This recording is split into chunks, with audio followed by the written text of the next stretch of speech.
আসসালামু আলাইকুম ভিউয়ার্স, আমি আজকে আপনাদের সামনে আরেকটি নতুন ভিডিও নিয়ে চলে এসেছি। সামনেই তো ঈদুল আজহা, তাই ঈদুল আজহাকে সামনে রেখে আমি 10টি টিপস আপনাদের সাথে শেয়ার করব। এই 10টি টিপস যদি আপনারা ফলো করেন তাহলে কিন্তু ঈদের দিনে আপনারা অনেক শান্তিতে এবং সুন্দরভাবে ঈদটা কাটিয়ে দিতে পারবেন। আশা করছি আজকের এই 10টি টিপস আপনাদের অনেক উপকারে আসবে।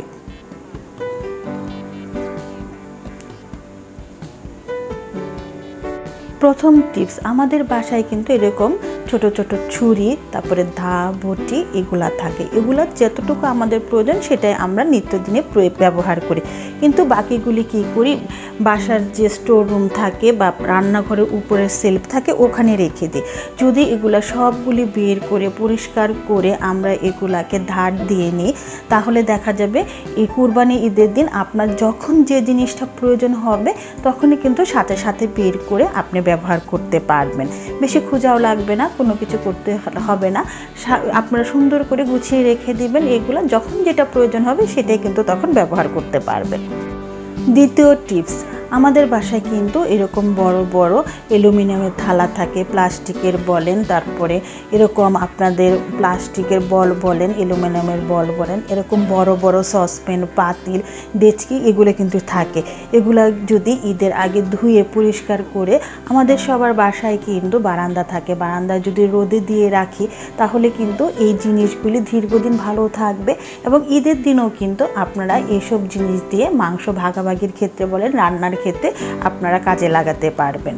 তাই এগুলি সুন্দরভাবে ঈদের আগে বের করে গুছিয়ে আপনার চোখের সামনেই রেখে দিবেন।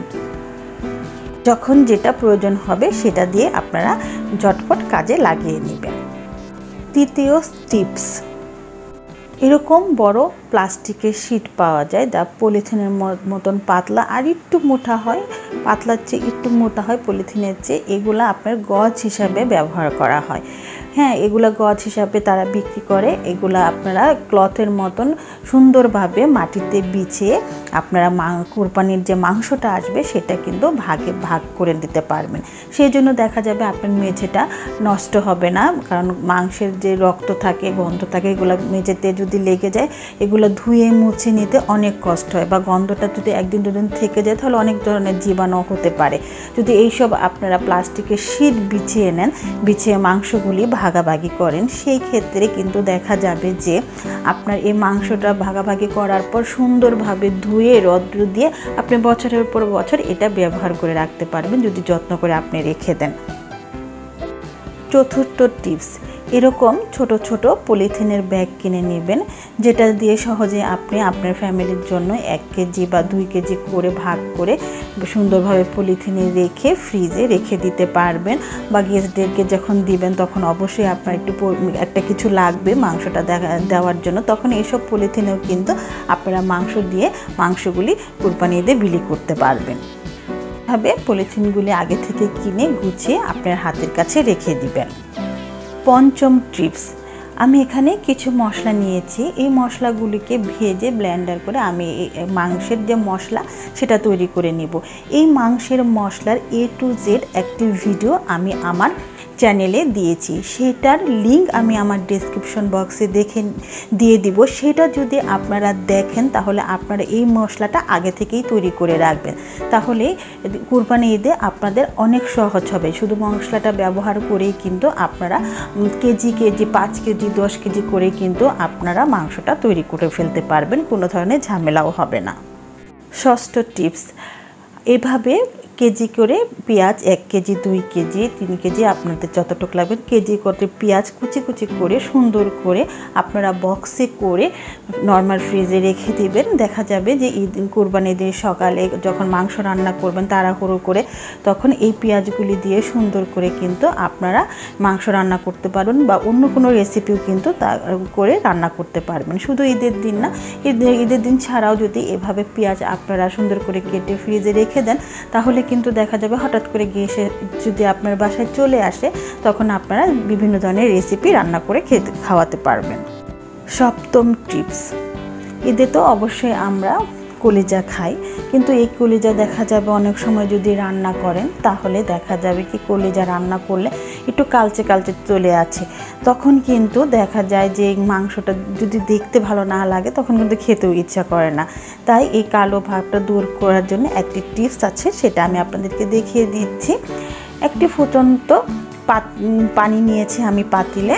হ্যাঁ, এখন এই ফুটন্ত পানিতে আমি এই কলিজাগুলো দিয়ে দিব, দিয়ে আমি 30 সেকেন্ডের মতন জাল করে নিব। দেখেন যখন ফুটে উঠবে তখন এই কলিজা থেকে দেখা যাবে ফেনা ফেনা বের হয়ে আসবে।